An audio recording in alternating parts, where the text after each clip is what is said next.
আব্দুল কাদের জিলানী হযরত আব্দুল কাদের জিলানীকে মাথা পেতে নিয়ে এবং কোরআন তেলাওয়াত করেছিল এক থেকে নিয়ে সকল পারা পর্যন্ত ডেইলি কোরআন মুখস্থ করেছিল ডেইলি কোরআন তেলাওয়াত পুরো সপ্তম পারা সেই জন্য হযরত আব্দুল কাদের জিলানী রাহমাতুল্লাহ আলাইহি যেই দিন নাকি দুনিয়ায় প্রবেশ করেছে সেই দিন থেকে ভারতে আব্দুল কাদের জিলানী তার মায়ের পেট থেকে 17 পারা কোরআনের হাফেজ হয়ে দুনিয়ায় এসেছে সুবহানাল্লাহ। আমার দেশীয় হযরত আব্দুল কাদের জিলানী রাহমাতুল্লাহ আলাইহি রান্না করে যাইতো হযরত আব্দুল কাদের জিলানীকে পেটে নিয়ে যখন রান্না করে যাইতো রান্না করে যাওয়ার সময় প্রচুর করে কাজ করে রান্না করে যাইতো রান্না করা করতো হযরত আব্দুল কাদের জিলানীকে নিয়ে সব সময় আব্দুল কাদের জিলানীর মা তার পবিত্র হিসেবে থাকতো।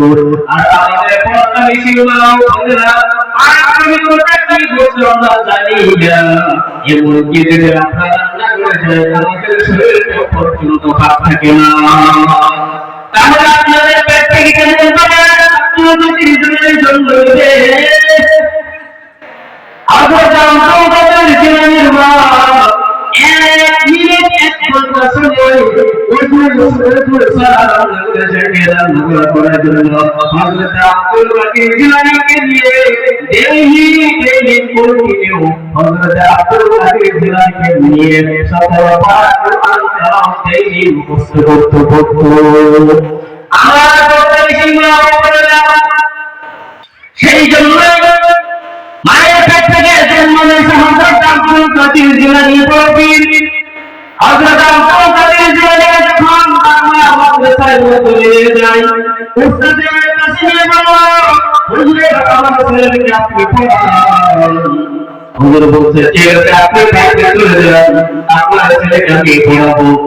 উস্তাদ বলল হযরত আব্দুল কাদের জিলানী রাহমাতুল্লাহ আলাইহি তুমি নাকি যখন তুমি পড়ো أعوذ بالله من الشيطان الرجيم হযরত আব্দুল কাদের জিলানীর সাথে সাথে পড়লেন বিসমিল্লাহির রাহমানির রহিম। উস্তাদ বললেন তুমি পড়ো আলহামদুলিল্লাহি রাব্বিল আলামিন।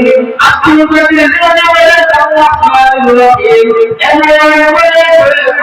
আলহামদুলিল্লাহ সূরা ফাতিহা শেষ করে আলিফ লাম থেকে আরম্ভ করে এক কানায় বসে 17 পারা কোরআন হযরত আব্দুল কাদের জিলানী রাহমাতুল্লাহ আলাইহি শুনিয়ে দিলেন। সুবহানাল্লাহ। আমার বড় সীমা আপনারা